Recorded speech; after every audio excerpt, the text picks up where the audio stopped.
یہ جو نامزدگی ہے، کاغذات نامزدگی فارم میں تبدیلی، اس کے پوائنٹس بھی اس وقت ہمارے سامنے موجود ہیں، ٹھیک ہے؟ ایسا ہی ہونا چاہیے؟ میں خواجہ فاروق سعید صاحب کی بات کا اس حد تک ان کے ساتھ ایگری کرتا ہوں کہ یہ خوش آئند ہے، مثبت ہے۔ آپ کو یاد ہوگا جب لاہور ہائی کورٹ کا یہ فیصلہ آیا ہے تو پورے ملک کے اندر کیوس کریٹ ہو گیا، ایک ابہام پیدا ہو گیا۔ ہر بندہ یہ پوچھ رہا تھا میڈیا کے اوپر، سوشل میڈیا کے اوپر، پبلک گیدرنگز کے اندر الیکشن ہوں گے نہیں ہوں گے، اس کے اوپر ایک لمبی ڈیبیٹ شروع ہوگی۔ پوری سوسائٹی جو ہے وہ ایک عجیب ہیجان کا شکار ہوگی۔ تو اس کے اوپر جو honourable chief justice of Pakistan ہے، میں ان کو خراج عقیدت پیش کرتا ہوں کہ انہوں نے سنڈے والے دن اس پٹیشن کو فکس کیا اور اس کے اندر جو اپیل ہے اس کو الاؤ کیا۔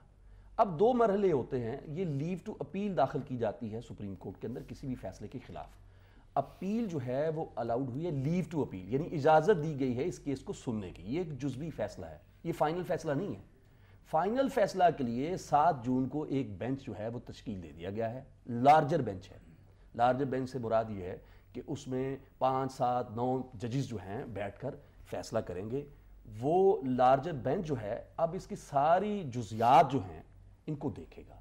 ایک بات میں عام شہری کے طور پر، ووٹر کے طور پر اپنا استحقاق اور حق سمجھتا ہوں کہ میں جاننا چاہتا ہوں جس شخص کو میں ووٹ دے رہا ہوں، جس کو میں اپنا حق نمائندگی دے رہا ہوں، وہ کہیں جھوٹا تو نہیں ہے، خائن تو نہیں ہے، اس نے اس ملک کے لوٹا تو نہیں ہے، اس کو کرمنل ریکارڈ تو نہیں ہے، لیکن یہ استحقاق مجھ سے چھین بھی نہیں لیا گیا۔ فورمز میرے پاس موجود ہیں، آئین کے اندر 62 سے اسی طرح سے موجود ہے۔